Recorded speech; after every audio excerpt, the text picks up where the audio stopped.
Hello दोस्तों।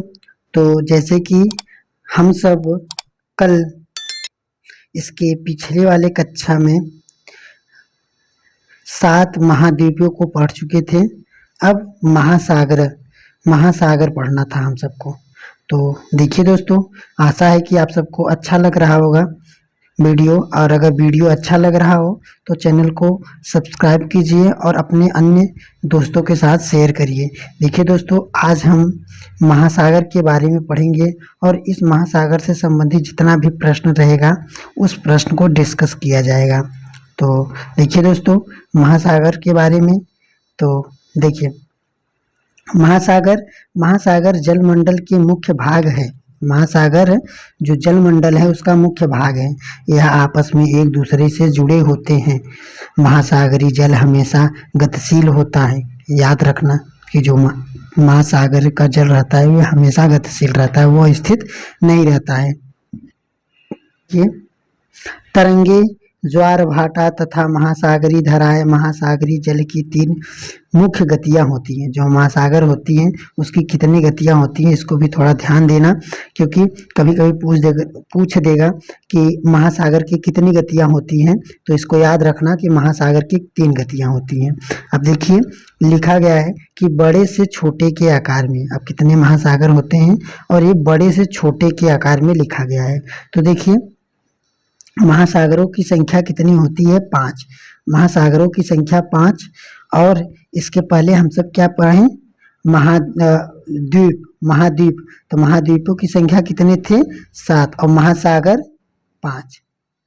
महासागर 5। और इसके पहले कौन कौन से महाद्वीप थे? महाद्वीप थे तो पहला था एशिया, दूसरा यूरोप, उसके बाद अफ्रीका, उसके बाद दक्षिणी अमेरिका, उत्तरी अमेरिका, ऑस्ट्रेलिया और अंटार्कटिका। तो इसको याद रखना। अब देखिए, अब इसके बाद क्या है कि अब हम सब महासागर को पढ़ेंगे। अब महासागर कितने होते हैं? 5। अब देखिए, इसमें बड़े से छोटे के आकार में दिया है, बड़े से छोटे के आकार में, तो उसको याद रखना। जैसे उसमें अभी महाद्वीप में ऐसे पूछ दिया था बड़े से छोटे के आकार में सही क्रम कौन सा है, तो इसमें भी ऐसे प्रश्न बनता है। ये एकदम जनरल है कि जैसे ऐसे पूछ देता है हर बार कि बड़े से छोटे के आकार में ऐसे दर्शाइए। तो देखिए, तो लिखा है पहला प्रशांत महासागर, दूसरा अटलांटिक महासागर, हिंद महासागर, फिर दक्षिणी महासागर तथा आर्कटिक महासागर। तो इसको याद रखना। पहला सबसे बड़ा क्या है? प्रशांत महासागर है। दूसरा अटलांटिक महासागर है, अटलांटिक महासागर है। तीसरा हिंद महासागर है। चौथा दक्षिण महासागर है। और 5वां या लास्ट क्या है? आर्कटिक महासागर, सबसे छोटा महासागर। पहले देखिए, सबसे छोटा महासागर कौन सा है? तो आर्कटिक महासागर। इसको पहली बात याद कर रखना। 5 महासागर में सबसे छोटा महासागर कभी कभी पूछ देता है तो आर्कटिक महासागर। सबसे बड़ा महासागर तो प्रशांत महासागर। ये एकदम हर बार कभी कभी पूछ देता है कि सबसे बड़ा महासागर प्रशांत महासागर, सबसे छोटा महासागर आर्कटिक महासागर। और इसके बाद अब याद रखना कि अटलांटिक महासागर, हिंद महासागर, दक्षिणी महासागर, ये 5 महासागर होते हैं। अब देखिए दोस्तों, यहाँ पर एक प्रश्न बना था, तो हम सब एक प्रश्न को करने के बाद अभी महासागर के बारे में और पढ़ेंगे। तो देखिए, जैसे कि एक प्रश्न था, आकार के आधार पर महासागरों की सही क्रम है कौन सा है? तो देखिए, जैसे अगर आप ठीक से अभी उसको देखे होंगे तो बता देंगे। तो देखिए, पहला क्या था? पहला था प्रशांत महासागर। दूसरा क्या था? दूसरा क्या था? अटलांटिक महासागर। दूसरा अटलांटिक महासागर। फिर तीसरा क्या था? हिंद महासागर। तीसरा हिंद महासागर। और चौथा दक्षिण महासागर। और सबसे लास्ट क्या था? तो आर्कटिक महासागर था। कौन सा था? आर्कटिक महासागर। तो हमारा देखिए, पहला कहाँ सा है? पहला है। तो देखिए, पहला बड़ा, सबसे बड़ा है। तो देखिए, इसमें पहला कौन है? इसमें भी है, इसमें भी है, इसमें भी, इसमें, मतलब सभी है। अब दूसरा क्या है हमारा? तो दूसरा है अटलांटिक महासागर। तो मतलब पहला और तीसरा तीसरा, तो मान लीजिए अब यही सही हो गया, बस 2 ठो मिला, अब ये सही हो गया। अब आगे देखिए, अब महासागर के बारे में और पढ़ना। अब देखिए पहला क्या था, प्रशांत महासागर सबसे बड़ा महासागर था। तो अब सबसे बड़ा महासागर प्रशांत के बारे में पढ़ना है। तो देखिए प्रशांत महासागर सबसे बड़ा महासागर है। यह पृथ्वी के 1/3 भाग पर फैला है। पृथ्वी का सबसे गहरा मेरियाना गर्त है, इसके पहले पढ़ाए थे पहले वाले वीडियो में, अगर ध्यान दिए होंगे आप। तो जो मेरियाना गर्त है यह प्रशांत महासागर में ही स्थित है। देखिए सबसे ऊंचा तो माउंट एवरेस्ट था, और सबसे गहरा दिया था पहले ही वीडियो में, पहले ही पेज में ही। तो सबसे ऊंचा महासागर और सबसे ऊंचा माउंट एवरेस्ट, सबसे गहरा तो प्रशांत महासागर में स्थित मेरियाना गर्त था। कितना था? 11,200 मीटर। कितना था? 11,200 मीटर। तो इसको याद रखना। अब ये सबसे ऊंचा पर्वत शिखर माउंट एवरेस्ट, ये भूल जाइए, अब ये बहुत ज़्यादा ही प्रसिद्ध हो गया है। तो ये अब ऐसा प्रश्न देगा परीक्षा में, ये भूल जाइए। अब उसके स्थान पर ये दे सकता है कि सबसे गहरा स्थान कहाँ पर है, या किस महासागर में स्थित है, ऐसे पूछ सकता है। और कितना है ये पूछ सकता है। अब वो सब प्रश्न माउंट एवरेस्ट वाला भूल जाइए आप सब। देखिए आगे देखिए, तो यहाँ पर देखें कि पृथ्वी का सबसे गहरा भाग मेरियाना गर्त, जो मेरियाना गर्त है वो प्रशांत महासागर में स्थित है। प्रशांत महासागर लगभग वृत्ताकार है, तो इसको भी थोड़ा याद रखना कि जो प्रशांत महासागर है वृत्ताकार है। कभी कभी पूछ देगा, वृत्ताकार मतलब ऐसे गोले टाइप में है, एकदम सेम नहीं है, बस ऐसा आकार थोड़ा दिखता है, तो ये वृत्ताकार है। एशिया और ऑस्ट्रेलिया, उत्तर एवं दक्षिण अमेरिका इसके चारों ओर स्थित है। तो बताया कि जो ये प्रशांत महासागर है इसके चारों ओर का है। एशिया है, ऑस्ट्रेलिया है, उत्तर अमेरिका, दक्षिण अमेरिका, इसके चारों ओर, ये चारों ओर मतलब एक ओर है, मतलब ये इसके चारों ओर घिरे हुए हैं। तो आगे देखिए, प्रशांत महासागर के चारों ओर इन महाद्वीपों की स्थिति को पता लगाइए। आगे देखिए, और अभी प्रशांत महासागर, अब आगे देखिए यहाँ पर है अटलांटिक महासागर, तो इसको याद रखना। इसके पहले प्रशांत महासागर की विशेषता यही थी कि यह सबसे बड़ा महासागर है, और ये मेरियाना गर्त, ये पृथ्वी का सबसे गहरा जो गर्त है, यह मेरियाना गर्त, ये इसी प्रशांत महासागर में स्थित है। 11,002 मीटर है, बस इतना है प्रशांत महासागर का। बस आगे देखिए, अब क्या आ गया हमारा अटलांटिक महासागर, जो दूसरा महासागर है।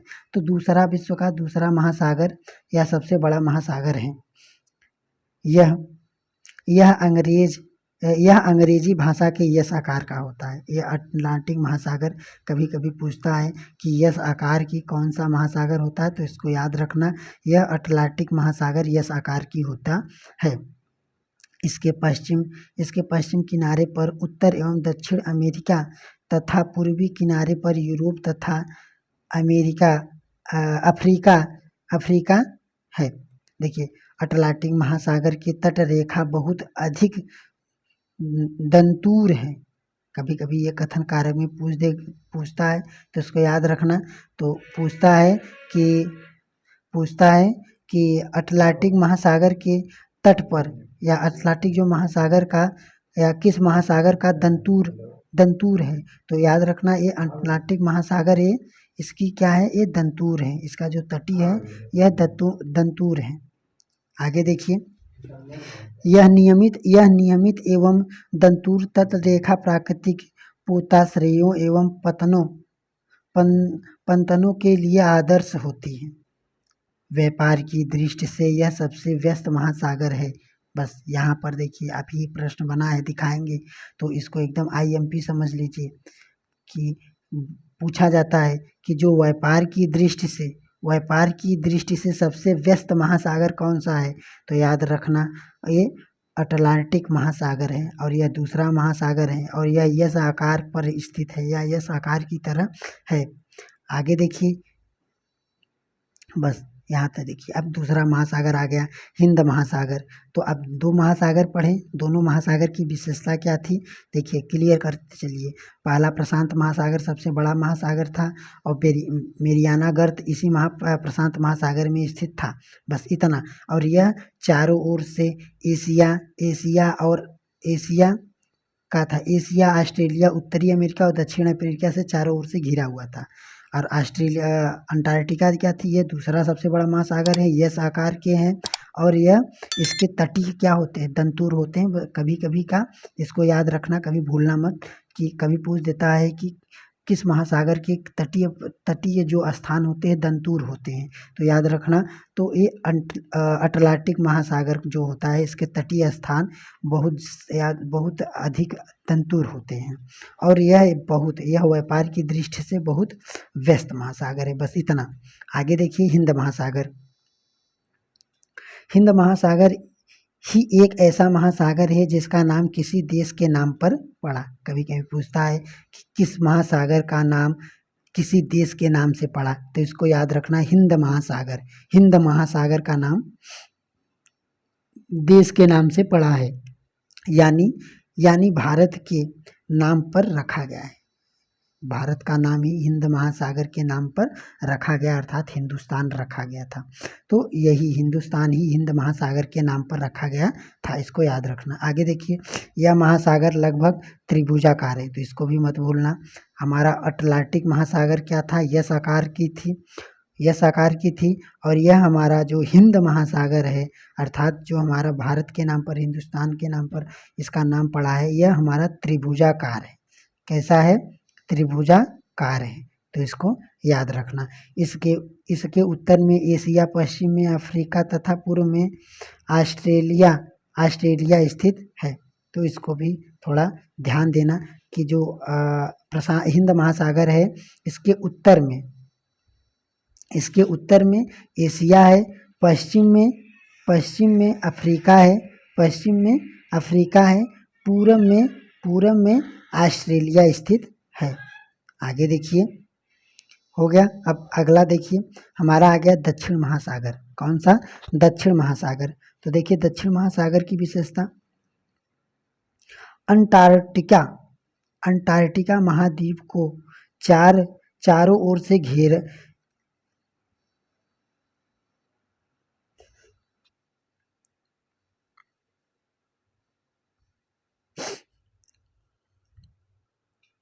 देखिए दोस्तों, दक्षिण महासागर अंटार्कटिका महाद्वीप को चारों ओर से घेरा हुआ है। ये जो दक्षिण महासागर है, यह इस दक्षिण महासागर को अंटार्कटिका महाद्वीपों को चारों ओर से घेरा हुआ है।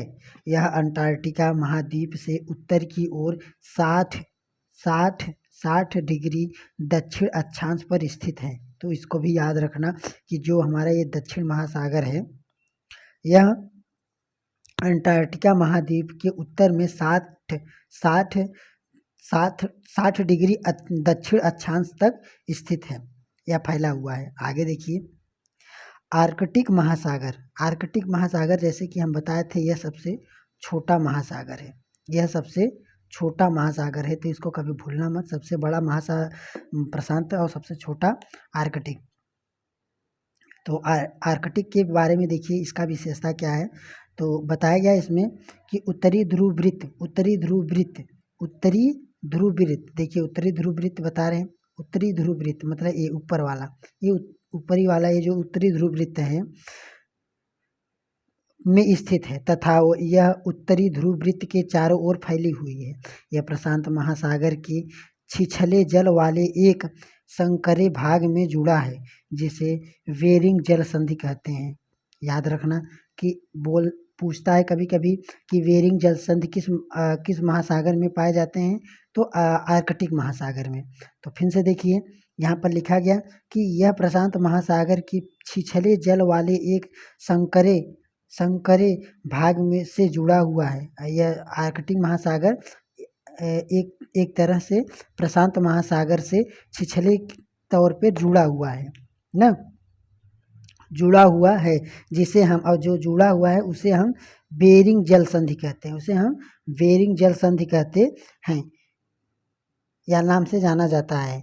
यह उत्तर अमेरिका के उत्तरी तटों पर यूरेशिया से घिरा हुआ है।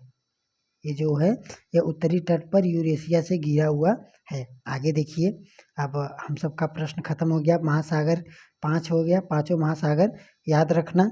और अब देखिए, अब हम सबका चल रहा है वायुमंडल। वायुमंडल ये लास्ट टॉपिक है। अब देखिए, वायुमंडल, वायुमंडल मतलब ये जो पृथ्वी है इसके चारों ओर जो हवाएं हैं यही हमारा वायुमंडल है। तो अब देखिए वायुमंडल के बारे में, हमारी पृथ्वी चारों ओर से गैस की एक परत से घिरी हुई है जिसे वायुमंडल कहते हैं। आशा है समझ में आ गया होगा। वायुमंडल की यह पतली परत इस ग्रह का महत्वपूर्ण या अटूट भाग है। यह हमें ऐसी वायु प्रदान करती है जिससे हम लोग सांस लेते हैं। यह वायुमंडल हम लोगों को सूर्य की सूर्य की कुछ हानिकारक, जैसे सूर्य की कुछ हानिकारक किरणों से बचाती है। तो कभी पूछता है कभी ऐसे कि सूर्य की हानिकारक किरणों से हमारी कौन रक्षा करता है। जैसे कि सूर्य का प्रकाश तो लेते हैं हम सब, जैसे लेते हैं, पर कभी कभी उसी प्रकाश में या कुछ ज़्यादा, अगर जैसे मान लीजिए गर्मी के समय में कुछ ज़्यादा प्रकाश हो जाता है तो अगर बाहर रहिए कुछ टाइम तो उसमें जो हानिकारक रहते हैं, हानिकारक जो किरणें रहती हैं तो हमारी त्वचा को बहुत ज़्यादा कुछ क्षति पहुंचाते हैं। और यही इसी से जो हमारा वायुमंडल है, अगर वायुमंडल न रहे तो जितने टेम्परेचर से हम सब हमेशा रहते हैं वो ना रह सके। अर्थात माना जाए तो ये सूर्य की किरणें जो होते हैं ये किरणों से या क्या करता है, रक्षा करता है। इसको बस इतना याद रखना। आगे देखिए, और देखिए लिखा है कि वायुमंडल 16 किमी की ऊंचाई तक फैला है। वायुमंडल ये जो हमारा पृथ्वी है, पृथ्वी के अगर ऊपर जाया जाए तो 1600 अर्थात 1600 किमी अर्थात किलोमीटर, 1600 किलोमीटर तक हमारा क्या है, वायुमंडल फैला हुआ है। वायुमंडल फैला हुआ है। वायुमंडल को उसके घटकों या तापमान और अन्य के आधार पर पांच परतों में बांटा गया है। कितने परतों में? 5 परतों में बांटा गया है। इन परतों को पृथ्वी की सतह से शुरू करते हुए, अब देखिए याद रखना, 5 क्या थे हमारे, 5 महासागर थे, 7 महाद्वीप थे और ये 5 हमारा वायुमंडल आ गया। कौन सा वायुमंडल आ गया? अब देखिए कौन कौन से वायुमंडल हैं, पांचों। तो पृथ्वी के सतह से, तो पहला देखिए समताप मंडल, पहला सप्ताप मंडल, दूसरा मध्यमंडल, आयन मंडल, बहिर्मंडल। तो देखिए पहला यहाँ पर देखिए, सॉरी, देखिए यहाँ पर क्या है, पहला क्षोभ मंडल, दूसरा समताप मंडल, तीसरा मध्यमंडल, चौथा आयन मंडल, पांचवा बहिर्मंडल। तो देखिए थोड़ा एक ट्रिक मारिए। देखिए पहला क्या है, क्षोभ मंडल। क्षोभ मंडल मतलब हम जिस पर्वत पर हम सब रहते हैं, जिस पर्वत पर हम सब रहते हैं इसको क्षोभ मंडल कहते हैं। बस इसको याद रखना, इसको क्षोभ मंडल कहते हैं। इसके बाद समताप मंडल आता है। अब मध्यमंडल, अब एक ही देखिए, दो इधर दो इधर अर्थात मध्य, तो मध्यमंडल हमेशा मध्य में रहेगा, इसको याद रखना।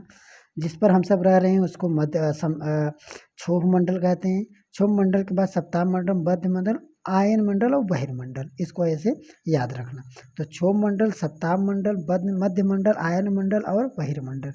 आगे देखिए, अब इन्हीं एक एक वायुमंडल के बारे में पढ़ना है। देखिए वायुमंडल मुख्यतः जो वायुमंडल होते हैं, तो देखिए मुख्यतः ऑक्सीजन एवं नाइट्रोजन को बनता है। या जो वायुमंडल होते हैं, वायुमंडल ये अक्सर करके या मुख्यतः किन सिर्फ 2 गैसों से बनते हैं, तो ऑक्सीजन और नाइट्रोजन ही कुछ ज़्यादा पाए जाते हैं। इनका कहने का मतलब यही है कि जो वायुमंडल है इसमें ज़्यादातर ऑक्सीजन और नाइट्रोजन गैसें ही पाई जाती हैं, या इन्हीं की मात्रा अधिक होती है हमारे वायुमंडल में।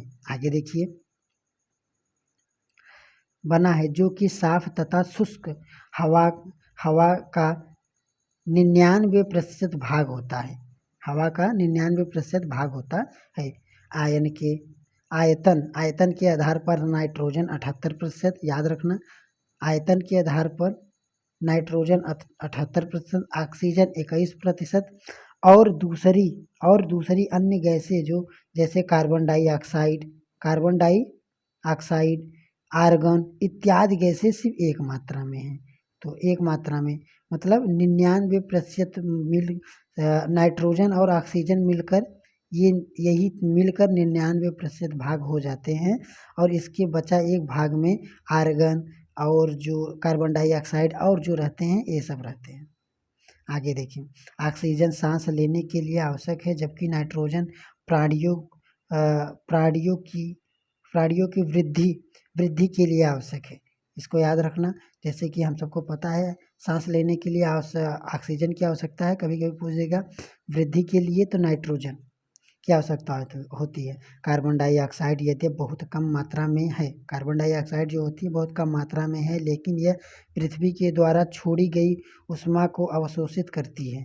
पूछता है कभी कभी कि पृथ्वी के द्वारा छोड़ी गई ऊष्मा को कौन सी गैस अवशोषित करती है, तो कार्बन डाइऑक्साइड अवशोषित करती है। पृथ्वी के द्वारा ऊष्मा का मतलब क्या समझे? मतलब कोई चिमनी या भट्ठा जो वायु निकलता है तो उसमें से कार्बन डाइऑक्साइड निकलता है, तो वही कार्बन डाइऑक्साइड को ही पृथ्वी अवशोषित करती है। देखिए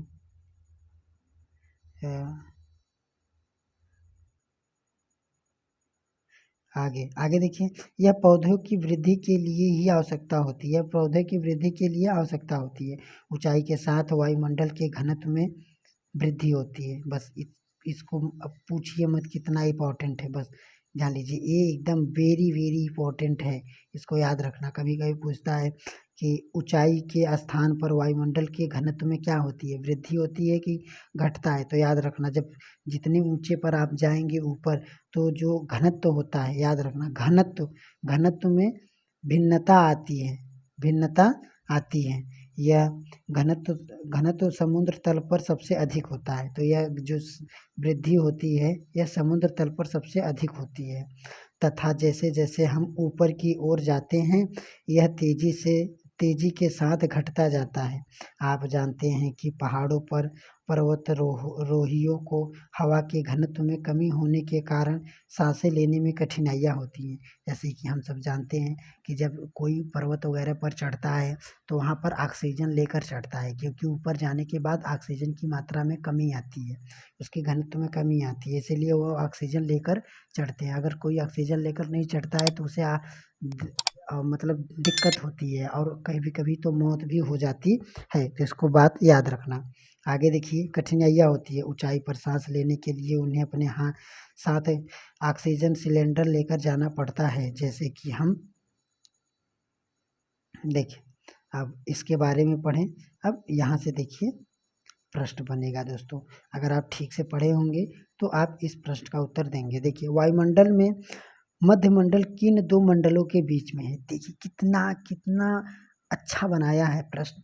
अगर आप तनिक भी मिस्टेक किए होंगे, सिर्फ रटंत विद्या पर जाएंगे और ऐसे ही अगर मान लीजिए सपोज बस ऐसे ही कोई पढ़ा रहा है बिना एनसीईआरटी को, बस ऐसे ही पढ़ाए और वन लाइनर क्वेश्चन बनाकर आपको दे दिया, आप रट लिए, तो बस ऐसे ही 1-2 नंबर से बस गिर कर चले आएंगे, फिर दोबारा पैसा लगाकर दोबारा पढ़ेंगे। तो याद रखना दोस्तों, जब से आप ऐसे एनसीईआरटी को इसी तरह नहीं पढ़ेंगे, हम लिख कर ले लीजिए, आपका नहीं होगा पहली बार में, 2 बार 3 बार आप देंगे जब तक ऐसे नहीं पढ़ेंगे।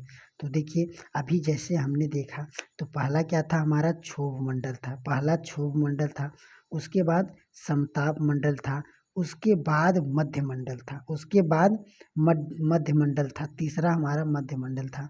तो इसके इधर 2 ठो हो गए।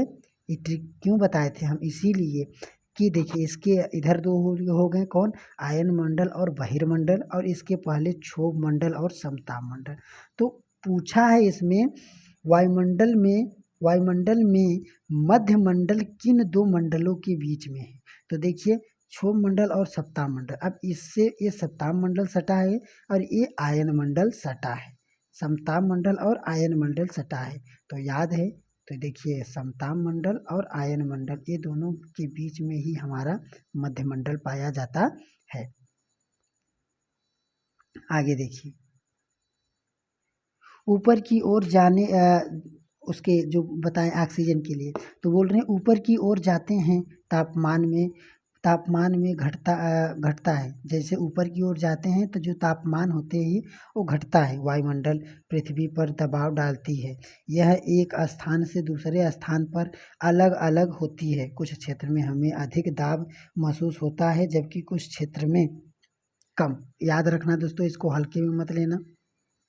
कभी कभी पूछेगा कि जो हमारा वायु दाब होता है वह सभी जगह समान होता है कि अलग अलग होता है। बस एकदम जान लीजिए, एकदम वेरी वेरी इंपॉर्टेंट ऐसे पूछ देगा, और आप अगर थे ध्यान से इसको नहीं पढ़े रहेंगे तो बस गच्चा खा कर चले आएंगे। तो याद रखना, कभी कभी पूछेगा कि जो हमारा वायु दाब है यह सभी जगह समान होता है कि अलग अलग। तो यहाँ पर लिखा गया कि यह समान नहीं होता है, यह समान नहीं होता है। लिखा गया कि जबकि कुछ क्षेत्रों में कम और कुछ क्षेत्रों में उच्च दाब से निम्न दाब की ओर बहती है। तो याद रखना कि यह समान नहीं होता है, पहली बात। और दूसरी बात, जो वायु होती है हमारी, यह उच्च दाब से, याद रखना, ये देखिए इतना इम्पोर्टेंट है कि यह उच्च दाब से निम्न दाब की ओर बहती है। यह वायु हमारी उच्च दाब से निम्न दाब की ओर बहती है, इसको याद रखना। गतिशील वायु को पवन कहा जाता है। जो गतिशील वायु होती है उसको पवन कहा जाता है। अब देखिए जीवमंडल। जीवमंडल मतलब अब जिस पृथ्वी पर हम सब रह रहे हैं इसको हम जीवमंडल भी या स्थल मंडल भी कह सकते हैं। आगे देखिए, जीवमंडल स्थल जल तथा हवा के बीच का एक सीमित भाग है। यह वह भाग है जहाँ जीवन मौजूद है। यहाँ जीवों की बहुत सी प्रजातियाँ हैं, जो कि सूक्ष्म जीवों और बैक्टीरियो से लेकर बड़े स्तनधारी के आकार में पाए जाती हैं। मनुष्य सहित सभी प्राणी जीवित रहने के लिए एक दूसरे से तथा जीवमंडल में जुड़े हुए हैं। जीवमंडल के प्राणियों को मुख्यतः दो भागों में बांटा गया है। तो जो जीवमंडल के प्राणी है उसको कितने भागों में, दो भागों में बांटा गया। पहला देखिए जंतु जगत एवं पादप जगत। पादप मतलब पेड़ पौधे होते हैं, पेड़ पौधे, और जंतु जगत मतलब जो हम और जो जंतुएं रहते हैं। तो देखिए पादप जगत में विभक्त किया गया है या किया जा सकता है। पृथ्वी के ये तीन परिमंडल आपस में परस्पर पारस्परिक क्रिया करते हैं तथा एक दूसरे को किसी न किसी रूप में प्रभावित करते हैं। उदाहरण के लिए लकड़ी तथा खेती के लिए वनों का काटा जाए तो इसके ढलुआ भाग पर मिट्टी का कटाव तेजी से होने लगता है। इसी प्रकार प्राकृतिक आपदाएं जैसे भूकंप एवं पृथ्वी के सतह पर परिवर्तन हो जाता है। हाल ही में सुनामी का कारण अंडमान एवं निकोबार द्वीप समूह का कुछ भाग में पानी में डूब गया। झीलों तथा नदियों में दूषित पदार्थों से प्रभावित होने से उनका जल मानव के इस्तेमाल के लायक नहीं रहता है। यह जल दूसरे जीवों को भी नुकसान पहुंचाता है। उद्यानों तापीय विद्युत संयंत्रों तथा गाड़ियों को उत्सर्जित पदार्थ वायु को प्रदूषित करता है। कार्बन डाइऑक्साइड वायु का एक महत्वपूर्ण घटक है। ये जो कार्बन डाइऑक्साइड है, कभी पूछेगा कि वायुमंडल का एक प्रमुख घटक है, लेकिन कार्बन डाइऑक्साइड की मात्रा वृद्धि अगर और ज़्यादा हो जाए कारण में पृथ्वी के तापमान में वृद्धि हो जाती है। मतलब अगर ये कार्बन डाइऑक्साइड ज़्यादा हो गया तो जो पृथ्वी का तापमान है उसमें भी वृद्धि हो जाती है। इसे भूमंडलीय तापमान कहा जाता है, अर्थात इसे भूमंडलीय तापमान कहा जाता है। इसलिए भूमंडल वायुमंडल और जलमंडल के बीच के प्राकृतिक संतुलन बनाए रखने के लिए पृथ्वी के संसाधनों के सीमित उपयोग की आवश्यकता होती है। मतलब कोई भी संसाधन है उसका सीमित उपयोग करो। आगे देखिए, आशा है कि आप सबको समझ में आ गया होगा। पृथ्वी के 4 प्रमुख परिमंडल हैं। 4 प्रमुख परिमंडल कौन कौन से हैं बताइए। इसके बाद पृथ्वी के प्रमुख महाद्वीप, कितने महाद्वीप हैं? 7। परिमंडल कौन कौन से हैं बताइए। 2 महाद्वीपों के नाम लिखिए जो पूरी तरह से दक्षिण गोलार्ध में स्थित हैं, याद रखना। और देखिए वायुमंडल के भिन्न परतों से आप क्या समझते हैं? पृथ्वी के नीला ग्रह क्यों कहते हैं? क्योंकि यहाँ पर 1/3 भाग पानी ही पानी है। आगे देखिए उत्तरी गोलार्ध में स्थित गोलार्ध को क्यों कहते हैं? आगे देखिए यहाँ पर कौन सी पर्वत श्रृंखला एशिया और यूरोप को अलग करती है? कौन सी पर्वत श्रृंखला एशिया और यूरोप को अलग करती है? तो हमारा हो जाएगा यूराल, हमारा यूराल पर्वत हो जाएगा। उत्तरी अमेरिका और दक्षिणी अमेरिका को कौन सा? तो देखिए अस्थल जल संधि था। कौन सा? अस्थल जल संधि था, अलग करता है। वायुमंडल में किस गैस का प्रतिशत सर्वाधिक होता है? तो देखिए नाइट्रोजन का सर्वाधिक प्रतिशत होता है, जैसे कि 71 अभी हमने बताया। आगे देखिए पृथ्वी का कौन सा भाग ठोस चट्टानों से बनकर बड़ा है? अब देखिए अगर पहली वाले वीडियो देखे होंगे तो होगा कि जो ये हमारा थलमंडल है ना, थलमंडल, जलमंडल नहीं, जो हमारा ये ठोस चट्टानों से बना है, तो ये जो हमारा थलमंडल है, इसी थलमंडल को हम स्थल मंडल भी बोलते हैं। तो ये हमारा ठोस चट्टानों से बना है। सबसे बड़ा महाद्वीप कौन सा है? तो अभी आपने पढ़े होंगे, तो एशिया सबसे बड़ा महाद्वीप है। सबसे छोटा महाद्वीप ऑस्ट्रेलिया महाद्वीप। सबसे बड़ा महासागर प्रशांत महासागर। सबसे छोटा महासागर आर्कटिक महासागर, आर्कटिक महासागर, याद रखना सब। आगे देखिए, आगे इसको देख लेना। अब देखिए अब हम सबका प्रश्न आ गया। तो देखिए अगर आप ठीक से पढ़े होंगे तो इस प्रश्न का उत्तर देंगे। नीचे दिए गए कथन किस महासागर से संबंधित है? तो यह महासागर पृथ्वी के 1/3 भाग पर फैला है, अर्थात इसकी क्षेत्रफल सभी महाद्वीपों के कुल क्षेत्रफल से बड़ा है। आगे देखिए, यह अन्य महासागरों की अपेक्षा अधिक गहरा है। यह महासागर के एक ओर एशिया ऑस्ट्रेलिया महाद्वीप तथा दूसरी ओर दक्षिण अफ्रीका महाद्वीप है। बताइए कौन से महासागर की विशेषता बताया गया है? तो देखिए यह था हमारा प्रशांत महासागर, यह हमारा प्रशांत महासागर की विशेषता थी। आगे देखिए, नीचे दिए गए कथनों पर विचार कीजिए। वायुमंडल में उपस्थित नाइट्रोजन गैस तथा सभी प्रकार की जीवधारियों की वृद्धि में सहायक होती है। तो देखिए जो हमारा इस कहने का मतलब है कि वायुमंडल में उपस्थित नाइट्रोजन गैस सभी प्रकार के जीवधारियों की वृद्धि में सहायक होती है, ये गलत है। देखिए दोस्तों, अभी जैसे हमने पढ़े कि ये जो कार्बन डाइऑक्साइड होता है ये वृद्धि करने में सहायक करती है। ये जो कार्बन डाइऑक्साइड होता है तो जीवधारियों की वृद्धि में कार्बन डाइऑक्साइड सहायक होती है, न कि नाइट्रोजन। तो आगे देखिए, कार्बन डाइऑक्साइड गैस पेड़ पौधों की वृद्धि में सहायक होती है, तो ये बात सही है। कार्बन डाइऑक्साइड पेड़ पौधे की वृद्धि में सहायक होती है, तो केवल हमारा दूसरा सही हो गया। आगे देखिए, नीचे दिए गए कथनों एवं कारकों पर विचार कीजिए। अटलांटिक महासागर की तट पर पोताश्रयों एवं काव्यपत्तनों के निर्माण के लिए आदर्श स्थित रहता है। अंटार्कटिक महासागर की तट रेखा सीधे एवं चौड़े हैं। तो ये दोनों बात सही है और सही व्याख्या भी कर रहा है। तो क्यों कर रहा है? क्योंकि ये भी अटलांटिक महासागर के बारे में, ये भी अटलांटिक महासागर के बारे में। आगे देखिए लास्ट, व्यापार की दृष्टि से विश्व का सबसे व्यस्त महासागर कौन है? देखिए अगर आप ठीक से पढ़े होंगे तो इसको कर ले जाएंगे। तो हमारा क्या है? अटलांटिक महासागर। यह व्यापार की दृष्टि से सबसे महत्वपूर्ण था। तो ये एकदम IMP थे। तो देखिए दोस्तों, आज चैप्टर खत्म हो गया। आप मिलते हैं अगले वीडियो में अगले चैप्टर के साथ। तो अच्छा है। तो देखिए दोस्तों, अगर आप सबको अच्छा लग रहा हो ऐसे पढ़ना, जितने चैप्टर को पढ़ रहे हैं हम सब, उतने चैप्टर को एकदम अच्छे से उस चैप्टर से या उस पेज से संबंधित जितना भी प्रश्न बन रहा है, पहले हम उस सब प्रश्न को कर रहे हैं। अगर ऐसी ही ये जो तरीका है, अगर तरीका आपको अच्छा लग रहा होगा और इस PDF को प्राप्त करना है, क्योंकि देखिए जो भी PDF हम भरते हैं भेजते हैं टेलीग्राम पर, उस PDF में हम ये प्रश्न सही थी, जैसे PDF पढ़ा रहे हैं ऐसे पूरा सही भेज देते हैं। तो अगर आपको फिर से रीड करना हो तो ये टेलीग्राम से जुड़कर PDF प्राप्त कर सकते हैं। तो चलिए दोस्तों, और चैनल को सब्सक्राइब जरूर करना दोस्तों प्लीज़।